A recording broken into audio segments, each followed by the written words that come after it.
พามาสมเส้นเงาะน้อยๆทุกคนเห็นเบียร์มาเงาะบ่น้อยซะเหลือเกินจะเรียกบ่เห็นนะทุกคนเนาะมื้อนี้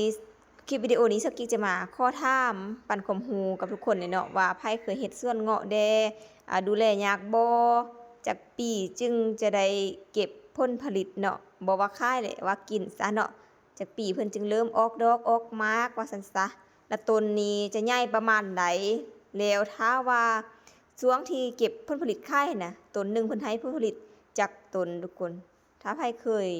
เฮ็ดสวนเงาะหรือว่ามีความรู้หรือว่ารู้จักหมาพี่น้องเฮ็ดแบบตัวจริงหั้นนะเนาะหรือเคยได้ยินมาซั้นซี้ก็มาคอมเมนต์บอกเซากิ๊กเด้อเนาะเอาเห็นบ่ต้นเงาะเฮาต้นเงาะต้นนี้ปลูกได้ประมาณ2เดือนแล้วทุกคนมื้อนี้มาหยังเนาะมื้อนี้เซากิ๊กกับแม่มาอนามัยทุกคนข่านี่ก็งามเนาะมาตัดแต่งต้นแก่ของข่าออก เพื่อเกี่ยมเอาหน่อสุดใหม่ทุกคนเนาะไก่เขายามหนาวเนาะยามหนาวเข้าไปก็สิเป็นนั่นยามแลงเนาะขาดฝนคันหยังล่ะหน่อเพิ่นจะ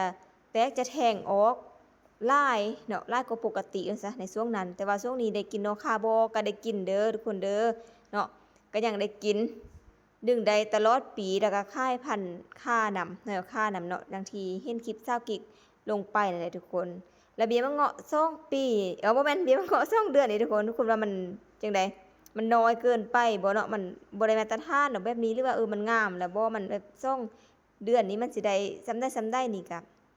บอกเซากิ๊กนำเด้อทุกคนเด้อหรือถ้าไผบ่เคยเฮ็ดสวนมะเงาะหรือว่าบ่เคยเฮ็ดตั้งแต่ต้นน้อยไปจนถึงเก็บผลผลิตก็เบิ่งคลิปเซากิ๊กได้ทุกคนอันนี้นับตั้งแต่อัน ตอนปลูกเนาะเบี้ยน้อยๆ2เดือนนี้ไปจนถึงเก็บผลผลิตขายนำกันพู้นแหละทุกคนเนาะแต่ก่อนหั้นสิปลูกมะพร้าวตัวนี้เนาะปลูกข่าปลูกกล้วยแล้วมะพร้าวมาสับใส่มะกล้วยก็เริ่มทยอยออกแล้วทุกคนช่วงนี้นี่กล้วยก็บ่ค่อยเป็นราคาปานใดทุกคนบ่ฮู้ว่าย้อนสาเหตุใดเนาะแต่ว่าบ่แม่นว่าย้อนอันกล้วยราคาถูกแล้วเฮากล้วยออกบ่แม่นเด้อทุกคนเพราะว่าพื้นที่นี้มันบ่เหมาะกับกล้วยปานใดหันนะ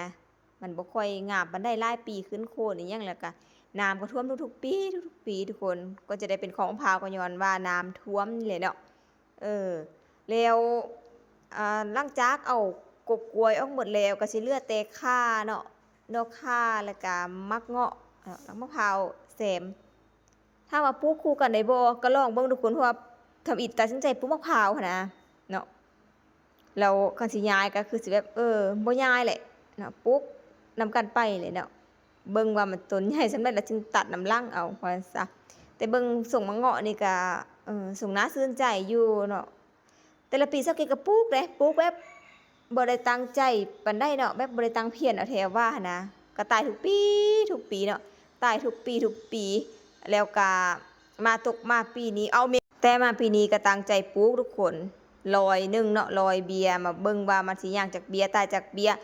เก็บผลผลิตใดหลายใดน้อยส่ำใดก็ดูแลรักษาจั่งใดก็สิได้เบิ่งยาวๆนำกันไปพู้นแหละตัวนี้ใส่ปุ๋ยได้บ่ใส่ปุ๋ยเทื่อหนึ่งเด้อทุกคนเนาะเป็นปุ๋